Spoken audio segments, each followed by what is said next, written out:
Hi guys, hope you're well. Going to be doing a quick unboxing of this Walther compact axe today. Let's get into it. So here's the packaging, nice matte finish on it, nice technical style drawing. Yeah, really cool, like the box. Let's take a look. Oh yeah, nice little sheath on it.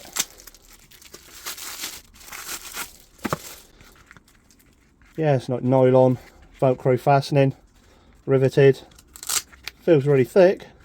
It's quite a nice little sheath actually. Bolt loop on it. Alright, let's look at the axe itself. So, not very heavy at all. First impressions, it feels pretty good. It's got this about 4-5mm thick blade. This is 440 steel. It's blackened.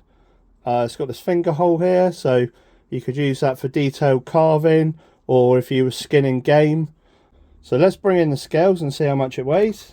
So we're looking at 280 grams, just under 10 inches in height, and the cutting edge on the blade is about 3 inches. So let's do a fresh out of the box paper cut challenge.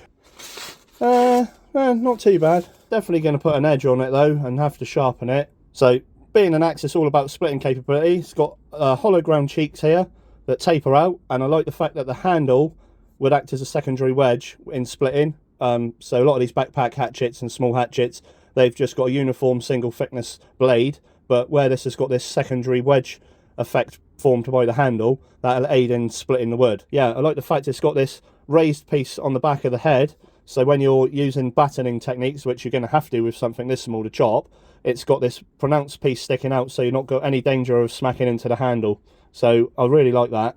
And this would probably double up as a glass breaker as well if you needed to.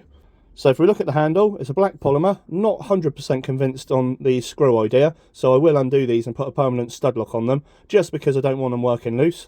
But the handle feels pretty solid and durable. I can't even make that flex. And I also really like the fact the handle's hollow, so I'll definitely be getting some sort of fire starting kit stashed in there, or some sort of miniature survival kit up together and stash that inside there. Then you can run some cordage through these lanyard holes, and that will stop whatever you put in there falling out.